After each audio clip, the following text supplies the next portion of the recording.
వాకిటిల్లు. విజయనగరం పట్టణంలో గల స్థానిక బాబామెట్లో ఉన్న ఏడుకోవిల వద్ద ఈరోజు హిందూ ధర్మరక్షణ సమితి ఆధ్వర్యంలో భగవద్గీత పారాయణంతో పాటు గీతా హోమం నిర్వహించారు. ఈ కార్యక్రమంలో చిన్మయ మిషన్ విజయనంద సరస్వతి స్వామీజీ పాల్గొని సంతాన ధర్మం గురించి గొప్పగా చెప్పారు.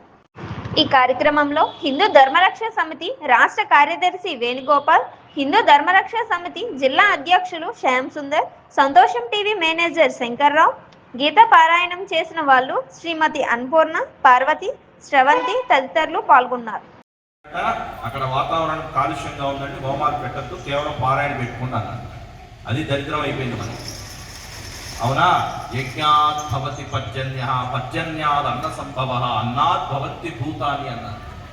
దీన్ని కూడా వ్యతిరేకిస్తూ హేతువాదులు యజ్ఞం చేస్తే ఆ హోమం ద్వారా వచ్చేటువంటి దాంట్లో కార్బన్ డైఆక్సైడ్ వస్తుంది తప్ప వర్షాలు ఎట్ట పడతాయ్యా, నీ తలకాయ తెలివి తక్కువతనం కాకపోతే అని అంటున్నారు. సైంటిఫిక్గా ఇట్ ఈస్ ప్రూవ్డ్ అండి.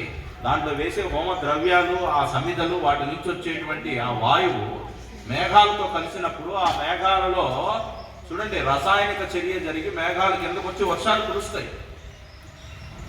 చూడండి. కాబట్టి యజ్ఞాల నుంచే వర్షాలు పడుతున్నాయి. కానీ యజ్ఞాలు చేసేవాడు ఎవడు? ఫ్యాక్టరీ నుంచి వచ్చే పొగ ఎక్కువ. ఎంత వస్తుంది ఫ్యాక్టరీ నుంచి చెప్పండి? వాహనాల నుంచి వదిలే పొగ ఎక్కడ వచ్చింది? వాటి వల్ల వాతావరణ కాలుష్యం లేదు, దీనివల్లే వచ్చింది. దీని మీదే పడ్డారు మనం. దీపావళి వస్తే టపాసులు కాలిస్తే మన మీద పడతారు. వినాయక చవితి జరిగి నిమజ్జనం చేయాలంటే మన మీద పడతారు.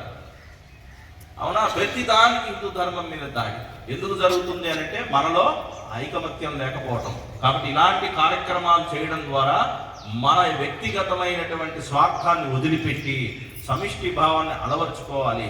అమ్మలారా, అక్కలారా, అలాగే తండ్రులారా, బ్రదర్స్, అందరూ సోదరులు ఎవరైతే ఉన్నారో గుర్తుపెట్టుకోండి. రాబోయే కాలంలో మరి కొద్ది సంవత్సరాల్లోనే కొద్ది మంది మాత్రమే భూమి మీద మిగలబోతున్నారు. ఎవరంటే ఎవడైతే ధర్మాన్ని పట్టుకున్నారో వాళ్ళు మాత్రమే. ఎవడు ధర్మాన్ని పట్టుకోడో వాళ్ళందరూ నశించిపోతారు. కాబట్టి అధర్మం ఎప్పుడూ గెలవలేదండి. పురాణాలన్నీ తిరగేయండి. ధర్మాన్ని పట్టుకున్నవాడే రక్షింపబడతాడు. ఇది నేను చెప్పింది కాదు, వేదం చెప్పింది. ధర్మో రక్షతి రక్షిత అంటే ఏంటి? ధర్మం అనేటువంటి ఒక భగవద్గీతను తీసుకెళ్ళి పూజ పెట్టుకొని రోజు పూజ చేయమనే కాదు. భగవద్గీతలో ఏం చెప్పారో దాన్ని ఆచరించాలి. దాంట్లో లే యుద్ధస్వ విగత జ్వర, నీకున్నటువంటి దరిద్రాన్ని, మాయరోగాన్ని వదిలిపెట్టి కర్మరంగంలోకి దూకి సమాజం మేలు కోసం, నీ కుటుంబ శ్రేయస్సు కోసం, దేశ సౌభాగ్యం కోసం, విశ్వశాంతి కోసం నీకంటూ నువ్వేం చేస్తున్నావో ఒక అడుగు ముందుకేసి నాకు చూపించాను అడిగాడు. మనకు ఉన్నటువంటి వ్యక్తిగతమైన భావాన్ని వదిలిపెట్టాలి. సమిష్టి కోసం కొంతన్నా మనం పిల్లలకి అలవాటు చేయాలండి. నాకు చాలా సంతోషం, కొంతమంది పిల్లలు వచ్చారు. వాళ్ళందరికీ కూడా పెద్దవాళ్ళ యొక్క ఆశీస్సులు ఉన్నాయి కాబట్టి, భగవంతుడి ఆశీస్సు ఉంది కాబట్టి వాళ్ళు వచ్చారు. రేపు రాబోయే కాలంలో వీళ్ళల్లో ఎవరు రాష్ట్రపతి అవుతారో, ఎవరు ప్రధానమంత్రి అవుతారో, ఎవరు సనాతన హిందూ ధర్మాన్ని నింపే గొప్పవాళ్ళు అవుతారో మనకు తెలియదు. కాబట్టి గుర్తుపెట్టుకోండి, 1000 మంది వస్తే దాంట్లో ఒక్కడన్నా రేపు రాబోయే మహాత్ముడు ఉంటాడండి. కాబట్టి దానికోసం అన్నా మనం కార్యక్రమాలు చేయాలి. ఇలాంటి కార్యక్రమాలు విస్తృతంగా చేయాలని సంకల్పించిన నందివాడి వేణుగోపాల్ గారికి ఆ పరమాత్ముని యొక్క, ఆ శ్రీకృష్ణ పరమాత్ముని యొక్క, గీతామాత యొక్క, గోమాత యొక్క, భరతమాత యొక్క అనుగ్రహం పరిపూర్ణంగా పుష్కలంగా ఉండాలి. వారికి అన్ని వైపుల నుంచి వారికి రక్షణ రావాలి. ఇప్పుడు నేను ప్రశ్నలు వేస్తాను. ప్రశ్నోత్తరాల సమయం. ఇంకొక 5 నిమిషాలు చెప్పమంటున్నారు కాబట్టి మిమ్మల్ని అందరూ ఇప్పుడు ఏం చేశారు మీరంతా? ఏ హోమం మరి చెప్పండి, ఏ హోమం చేశారు? భగవద్గీత మొత్తం 8 అధ్యాయాలు. ఎవరికి చెప్పారు? కౌరవుల పక్షాన ఉన్నటువంటి సైన్య బలం ఎంత? కౌరవ పక్షాన ఉన్నటువంటి సైన్య బలం ఎంత? 11 అక్షౌహిణి. పాండవ పక్షాన ఉన్నవాడివి మిగతా చెప్పండి. 18లో 11 పోతే ఎంత? 7 అక్షౌహిణులు. కాబట్టి ధర్మం వైపు నిలబడింది 7గురే. ప్రతి ఒక్కరి యొక్క భుజస్కంధాల పైన ఉన్నాయి. మాకు సంబంధం లేదు అని తప్పించుకోవడానికి లేదండి.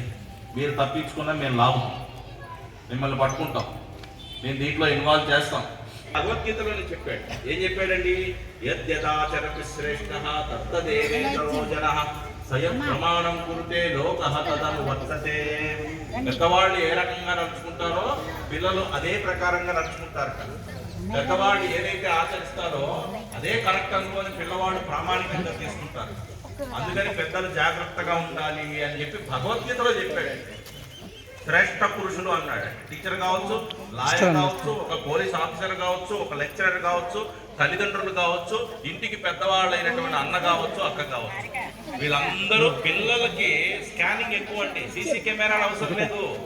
వాళ్ళ 2 కళ్ళు 2 సీసీ కెమెరాలు ఇక్కడి నుంచే ప్రారంభం కావాలి. కాబట్టి అందరూ కూడా ధర్మ మార్గంలో చేసుకుంటారు. హరి ఓం.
ఆశీర్వాదం చేస్తారు.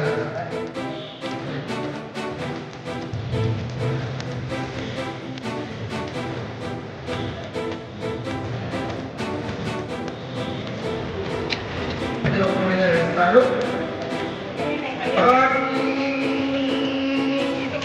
ఇదే నాకు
కూర్చున్నా కూర్చున్నా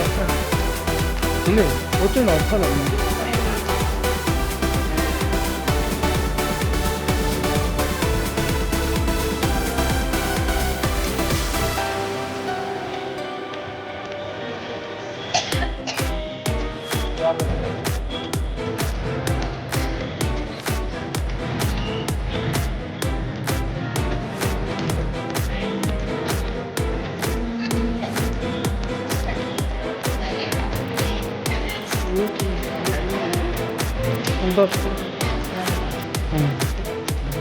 విజయనగరం